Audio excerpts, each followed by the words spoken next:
Hi, this is Jack Stanley, and I wanted to talk about Nikolai Tesla and Thomas Edison.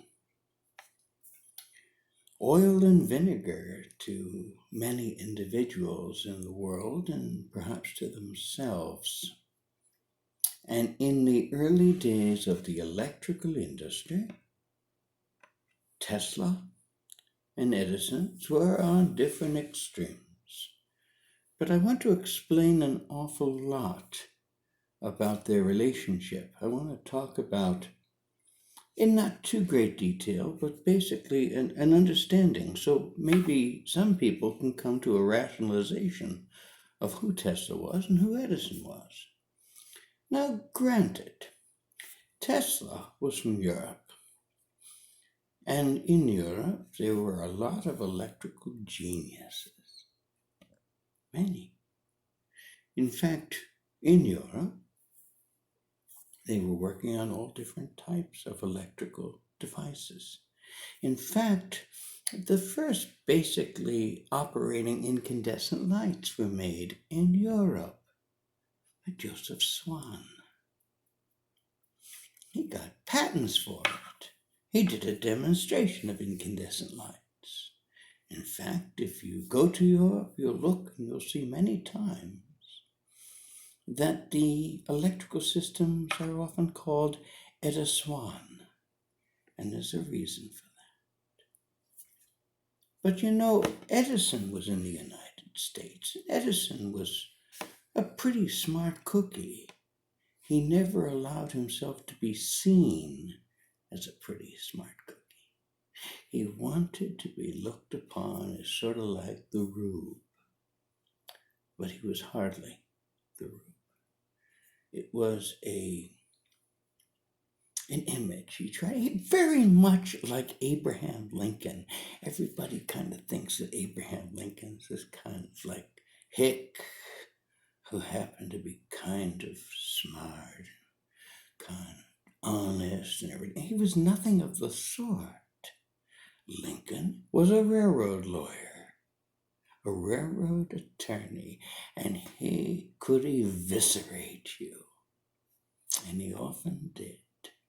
And he created a persona just as Edison did.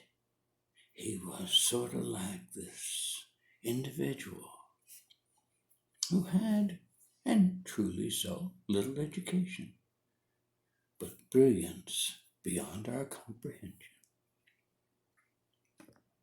And what he would do is he would take many, many people around him and mold them as to how he needed to use them. And they would work very well. And it was very much like an orchestra leader conducting a magnificent symphony of invention. And that's who Edison was. Now, the Edison team, and I repeat, team, developed their system of electric lighting. It was not the first. It was not the first in the United States. We had what was called arc electric lights. On Broadway, what we called the brush system. And the brush system used a form of AC. And they had what they called arc lights. And if you think about it, if I can use my fingers as such, as two carbon arcs, and you had a bolt of electricity that came between them, almost like Frankenstein's laboratory. And it made a ghastly and noisy light. And they put them on Broadway, on 14th Street. And they started calling it the Great White Way. If you ever wondered where that term comes from, it's from that. And Edison and his team were very upset about the brush system because the brush system uses, as I've said, a form of AC. And the arc system in between was very dangerous. And they had to be changed daily. And they would hire immigrants right off the boat. And they would change these carbon arcs. And often they would be electrocuted. And what would they do? They'd hire more immigrants to take their place. Edison was appalled by this, and he said he wanted a system that would be safer. And they worked on what they called the DC electric system. Now, it didn't travel far, but it was very safe.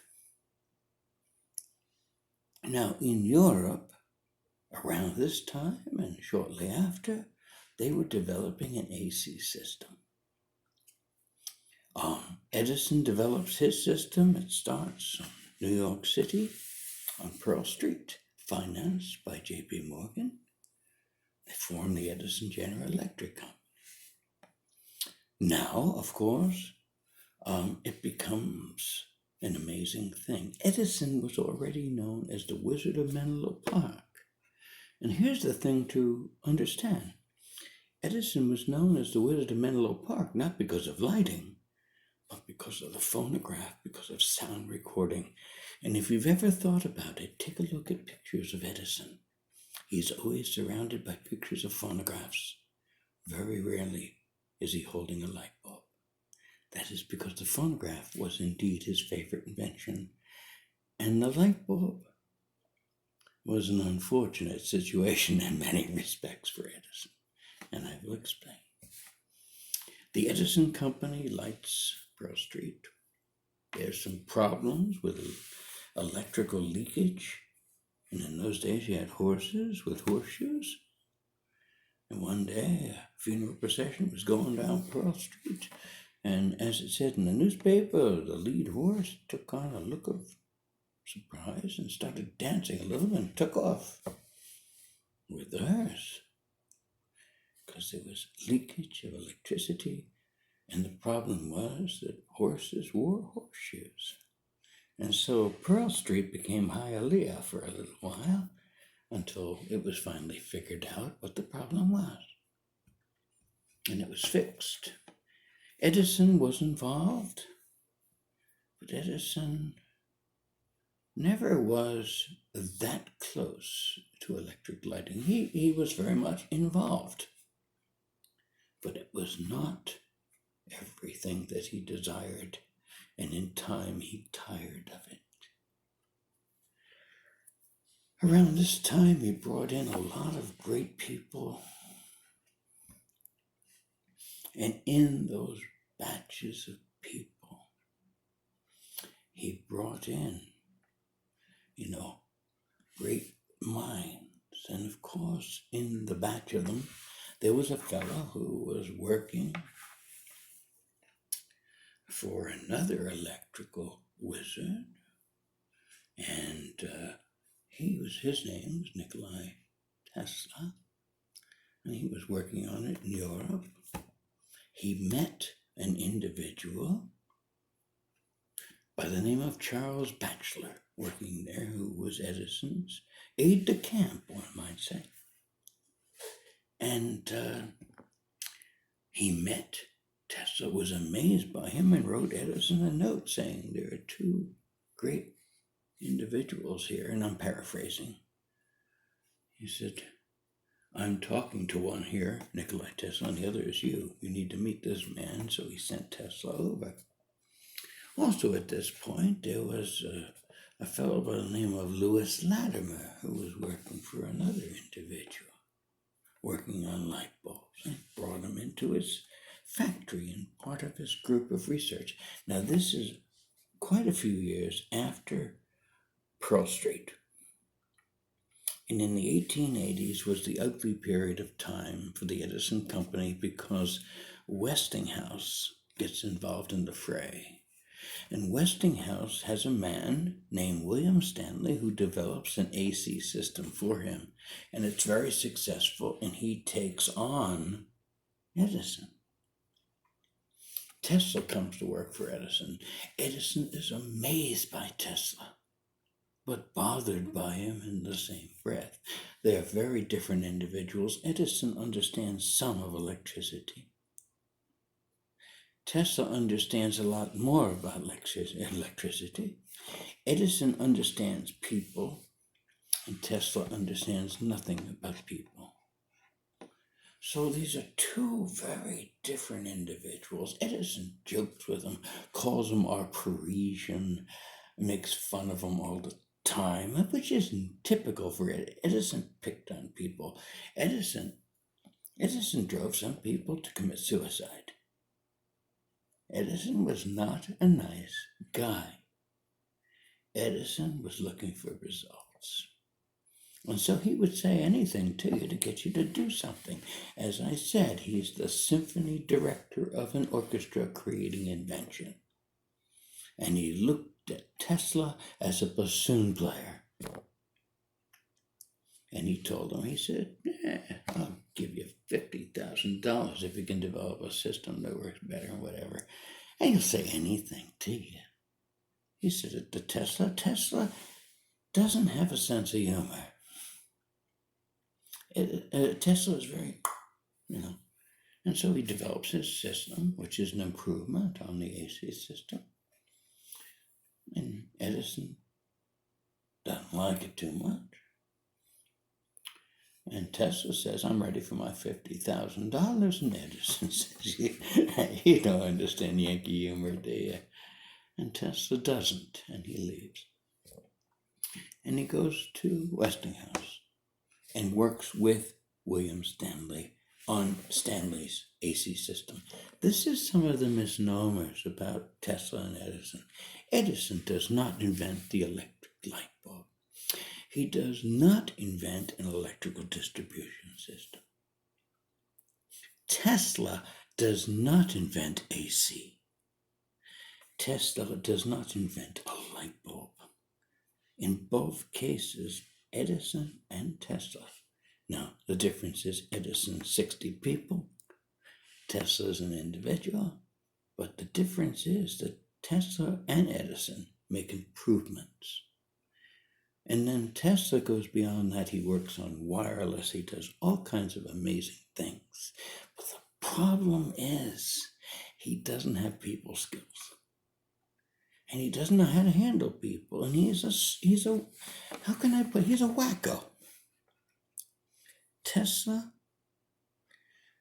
the first time you met him, you were enamored of him. But after a few visits, he started to scare you. And people just kind of went away from him. That was Tesla's problem. He didn't have people skills. He didn't know how to work with people. Where Edison was an entertainer.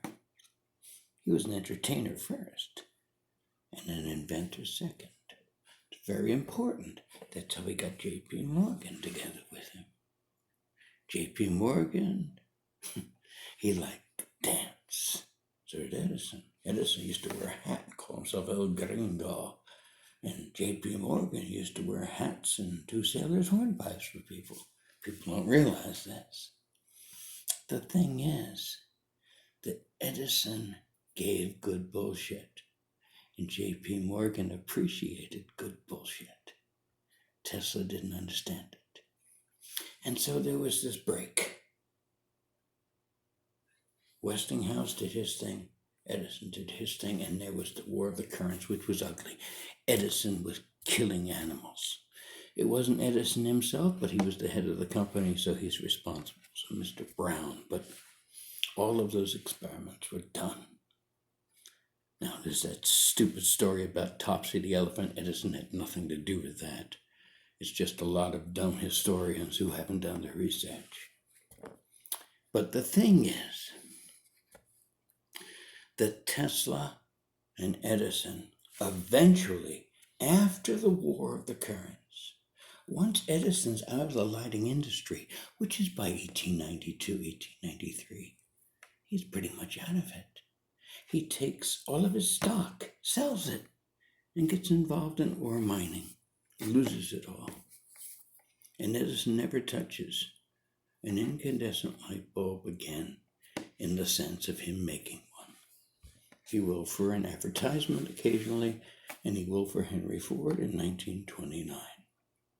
But Edison is effectively out of the lighting industry in the early 1890s. Tesla gets lots of money from J.P. Morgan to do his work, but the problem is that Tesla does not present a good story to J.P. Morgan. As I said, J.P. Morgan appreciated a good bullshit story. Tesla didn't understand it. Tesla didn't have that kind of personality. He was about as exciting as a root canal. And he was strange. I mean, he went on a date with J.P. Morgan's daughter. She wore earrings. He looked at her and saw earrings, and he started screaming and running down the streets. I mean, that's not the way to do things. And eventually, Tesla separated himself from society, and Edison embraced society. Edison stopped being an inventor. He became an industrialist. Edison kind of took on a whole new mold. He reinvented himself over and over again, whereas Tesla could not. Tesla was brilliant. I don't want to take that away from Tesla. Tesla was amazingly brilliant.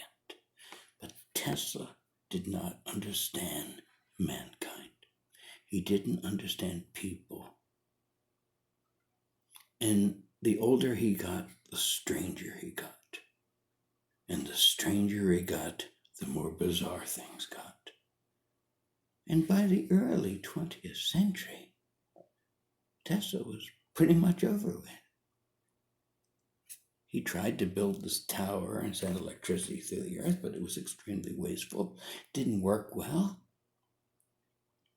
He did the Tesla coil, which is cute, great thing. Wonderful. He did wireless. I mean, let's face it.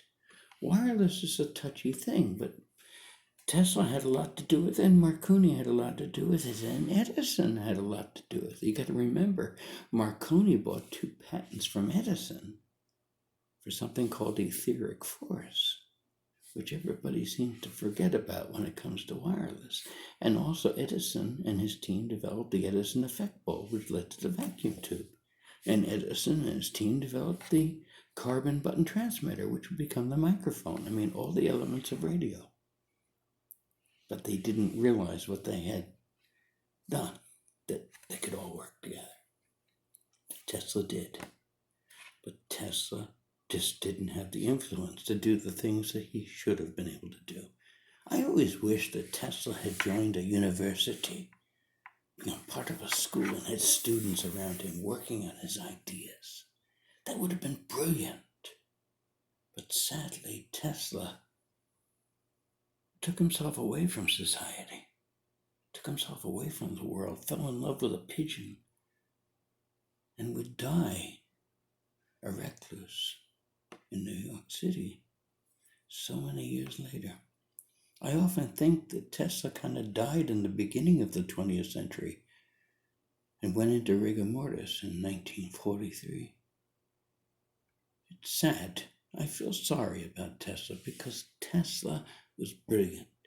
Tesla was a genius, but Tesla did not know how to handle people. If he had the skills that Edison had, he could have ruled the world. In later years, it's an interesting thing. Edison and Tesla used to write to each other. Tesla came to Edison's daughter's wedding. They used to have lunch together in their later years. There's photographs of them together in Edison's office when they're 2 old men. It's sad.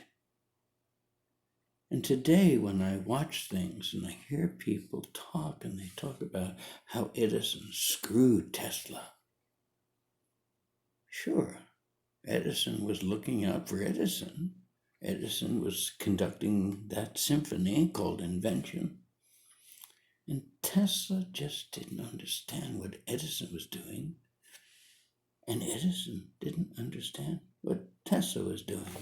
In a sense, they remain DC and AC in so many ways.